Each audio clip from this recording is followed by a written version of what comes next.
Inter pass అయిన students కి practical learning and industrial exposure తో 100% ప్లేస్మెంట్ ఇస్తుంది ఐ క్రియేట్ డిగ్రీ కాలేజ్. వాగర్థావివ సంపృక్తౌ వాగర్థ ప్రతిపత్తయే జగతః పితరౌ వందే పార్వతీ పరమేశ్వరౌ.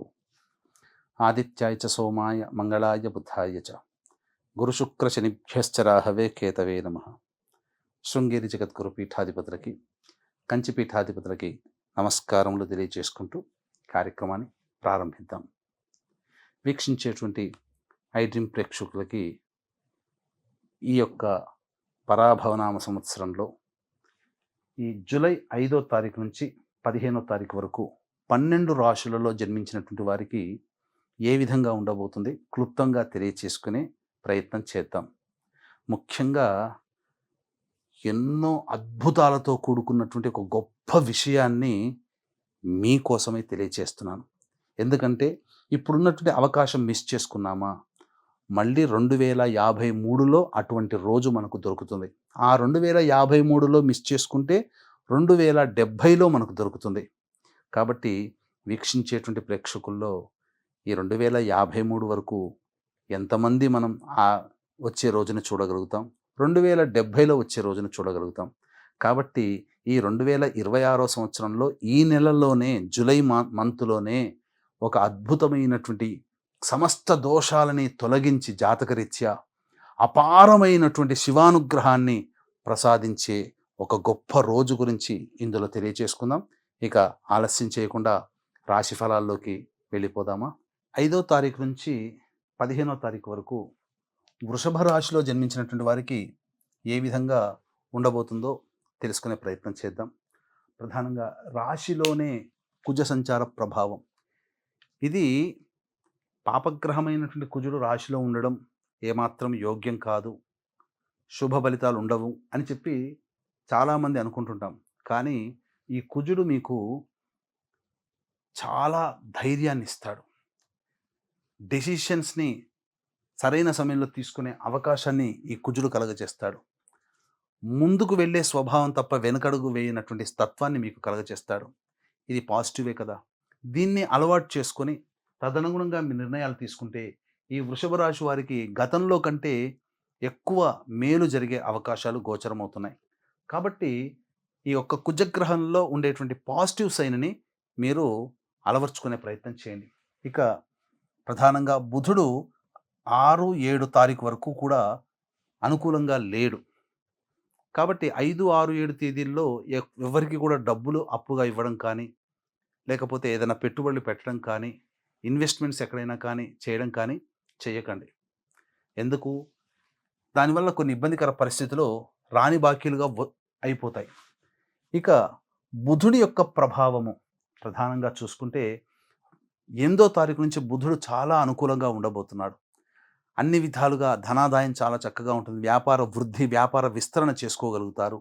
అలాగే పెట్టుబడికి మించినటువంటి లాభాలు మీకు లభించడం ద్వారా సంతృప్తికరమైనటువంటి జీవితాన్ని పొందుతారు. కుటుంబంలో ప్రేమ ఆప్యాయతలతో ఎక్కువగా సంతోషంగా గడిపే అవకాశము బుధగ్రహ సంచార ప్రభావంలో కలుగుతుంది. అయితే ఇక్కడ ప్రధానంగా చూసుకున్నట్లయితే గురువు అనుకూలముగా లేడు. ఈ కారణం చేత రాశి వారికి ప్రధానంగా బాధక స్థానాధిపతి యొక్క నక్షత్రంలో ఉండడం, ఈ కారణం చేత వృషభ రాశిలో జన్మించినటువంటి వారికి గురువు అనుకూలత లేడు. తద్వారా పెద్దవాళ్ళ సహాయ సహకారాలు లేకపోవడం వల్ల మీరు అనుకున్నటువంటి పని ఏదైతే ఉంటుందో అది కాస్త ఆలస్యంగా పూర్తయ్యే అవకాశాలు గోచరమవుతున్నాయి. ముఖ్యంగా ఉద్యోగస్తులు ఉన్న సంస్థల్లోనే ఉద్యోగం చేసుకునే ప్రయత్నం చేయండి. కొత్త సంస్థలకి మారకండి. సమయం అనుకూలంగా లేదు. ఈ 15 తర్వాత గ్రహాలు మారుతున్నాయి. అప్పుడు మీరు ప్రయత్నం చేయండి. మంచి శుభ ఫలితాలు పొందుతారని చెప్పవచ్చు.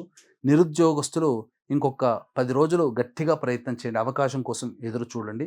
మంచి శుభ ఫలితాలు 15 తర్వాత మీరు పొందుతారు గ్రహ మార్పు ప్రభావం వల్ల.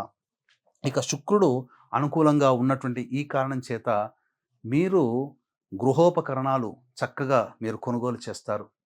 అలాగే కుటుంబంలో సంతోషంతో కూడుకున్న జీవిత విధానాన్ని మీరు పొందుతారని చెప్పవచ్చు. అలాగే విలువైనటువంటి దుస్తులు, ఆభరణాలు, అలాగే కొన్ని ప్రత్యేకమైనటువంటి పరికరాలు, మీ యొక్క హుందాతనాన్ని పెంచే విధంగా వాహనాలు కొనుగోలు, ఇవన్నీ కూడా చేసే అవకాశాలు వృషభ రాశిలో జన్మించినటువంటి వారికి ఉంటుంది. దశమ రాహు అనుకూలం. అలాగే లాభశని అనుకూలం. ఈ పనుల వల్ల వృత్తి, ఉద్యోగ, వ్యాపారాల్లో మీరు ఒక్క వేరే ఉద్యోగం కోసం ప్రయత్నం చేయడం అది అనుకూలంగా లేదు తప్ప, ప్రధానంగా అన్ని విధాలుగా మీకు యోగ్యతను కలిగించేటువంటి గ్రహాలు కనబడుతున్నాయి. కాబట్టి ఏతావాత సాధారణమైన కంటే కూడా మిశ్రమ ఫలితాలు ఈ యొక్క గ్రహ ప్రభావం వలన మీకు కలుగుతాయని చెప్పవచ్చు. అంతేకాకుండా ఇక్కడ ప్రధానంగా ఈ సంబంధించినటువంటి కేతుగ్రహం అనుకూలంగా లేదు. ఈ కారణం చేత సంతోషం తక్కువ. ఇలా మనకు ఈ యొక్క గ్రహాల యొక్క స్థితిగతులు, సంచారాన్ని బట్టి మనకు ఈ యొక్క వృషభ రాశిలో జన్మించినటువంటి వారికి 5వ తారీఖు నుంచి 15వ తారీఖు వరకు ఈ ఫలితాలు మనకు గోచరింపబడుతున్నాయి. అయితే ఈ యొక్క సంవత్సరంలోనే అద్భుతమైనటువంటి రోజు మనకు రాబోతుంది. ఈ రోజున అనగా జూలై 13వ తేదీన. ఈ రోజున మనం మిస్ చేసుకున్నామా, మళ్ళీ 2053వ సంవత్సరంలోనే మనం చూస్తాం. అది మిస్ అయిందా మళ్ళీ 2070 సంవత్సరం. కాబట్టి 2053లో ఎంతమంది ఆ యోగాన్ని చూస్తారు, 2070లో ఎంతమంది ఆ యోగాన్ని చవి చూస్తారు, వీక్షించేటువంటి ప్రేక్షకులే ఆలోచించుకోవాలి. ఏంటి ఆ యోగము అనంటే, సోమవారం, ఆరుద్ర నక్షత్రం, చతుర్దశి తిథి ఇది కలిసి రావడం మహాశైవాఖ్య యోగముగా చెప్పబడి ఉంది. ఇంతటి యోగం ఉన్నటువంటి రోజు 100 శివరాత్రులతో సమానమైనటువంటి రోజుగా చెప్పబడి ఉంది.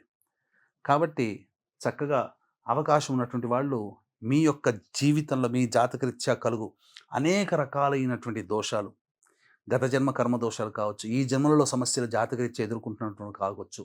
కాబట్టి ఆ పరమేశ్వరుని దగ్గరికి చేరుకొని ఆ రోజున వినమ్రముగా శివ అర్చన, అభిషేకములు జరిపించుకోండి. అవకాశం ఉంటే మన పీఠమాధ్వర్యంలో అరుణాచల క్షేత్రంలో కానీ, శ్రీకాళహస్తి క్షేత్రంలో కానీ కార్యక్రమం నిర్వహించడం జరుగుతుంది.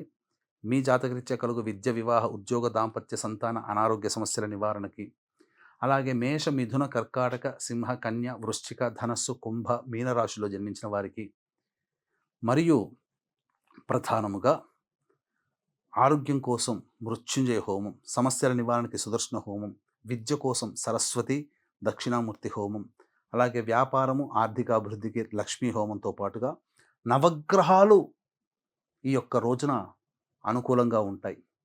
నవగ్రహాల యొక్క అనుగ్రహం కోసం నవగ్రహ పాశుపత హోమం అమృత ఘడియల్లో చేయించడం జరుగుతుంది. ఈ కార్యక్రమం సాయంకాలం 4 గంటలకి ప్రారంభమవుతుంది. కాబట్టి 3 గంటల లోపల, 13వ తారీఖు 3 గంటల లోపల మీరు నమోదు చేసుకోవచ్చు. కానీ కేవలం 54 మందికి మాత్రమే ఈ కార్యక్రమంలో అవకాశం. కాబట్టి ఈ యొక్క మాట వినగానే అవకాశం ఉంటే నమోదు చేసుకునే ప్రయత్నం చేయండి. కానీ మీకు దగ్గరలో ఉన్న శివాలయంలో మాత్రం ఈశ్వర ఆరాధన మాత్రం ఎట్టి పరిస్థితుల్లో మిస్ కాకండి. ఇక వివరాల్లోకి వెళ్ళినట్లయితే 5వ తారీఖు, 6, 7, 8 తారీఖుల్లో అనుకున్నటువంటి పనులలో విజయం సంప్రాప్తమవుతుంది. అలాగే విందులు, వినోదాలు, కుటుంబ సభ్యులతో పాల్గొంటారు. ఆదాయానికి మించిన లాభం లభిస్తుంది. అన్ని విధాలుగా ఖర్చుల్ని అధిగమించగలుగుతారని చెప్పవచ్చు. 9, 10 తేదీల్లో ప్రశాంతత లోపిస్తుంది. అనవసరమైనటువంటి ఖర్చులు ఉంటాయి. ప్రయాణాలు అనవసరంగా ఉంటాయి. అలాగే ఏ పని చేయాలన్న ఆటంకాలు అనేటువంటివి ఉంటాయి. 11, 12 తేదీల్లో ప్రధానంగా పెండింగ్లో ఉన్నటువంటి పనులని పూర్తి చేసుకోవడము, కుటుంబ సభ్యులతో ఆనందంగా గడపడం, పాత మిత్రులను కలవడం అనేటువంటిది జరుగుతుంది. ఇక 13, 14 ఈ తేదీల్లో కనుక చూసుకున్నట్లయితే ప్రధానంగా ట్యాక్సులు కట్టాల్సినటువంటి అవకాశం, చలానాలు కడతారు.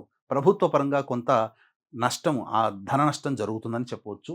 అలాగే కుటుంబ సభ్యులతో వాగ్వివాదాలు జరుగుతాయి. జాగ్రత్తలు పాటించండి. 15వ తారీఖు మాత్రం అన్ని విధాలుగా సహాయ సహకారాలు ఇతరుల వలన పొందుతారు. మంచి శుభ ఫలితాలని పొందుతారని చెప్పవచ్చు. తర్వాత ఈ యొక్క వృషభ రాశిలో జన్మించినటువంటి వాళ్ళు సమస్యల పరిష్కారం కోసం ప్రధానంగా ప్రతిరోజు కూడాను సుబ్రహ్మణ్య భుజంగ స్తోత్ర పారాయణము, అలాగే విష్ణు సహస్రనామ పారాయణం చేసుకుంటే చాలా సమస్యలు తగ్గుముఖం పడతాయి. ముఖ్యంగా జూలై 13వ తారీఖు రోజున శివారాధన మీకు దగ్గరలో ఉన్నటువంటి శివాలయంలో మర్చిపోకండి. అవకాశం ఉంటే శ్రీకాళహస్తిలో కానీ, అరుణాచల క్షేత్రంలో కానీ మన పీఠమాధ్వర్యంలో జరిగే కార్యక్రమంలో మీరు గోత్రనామాదులు నమోదు చేసుకునే ప్రయత్నం చేయండి. సర్వం శ్రీ ఉమామహేశ్వర పరబ్రహ్మార్పణమస్తు.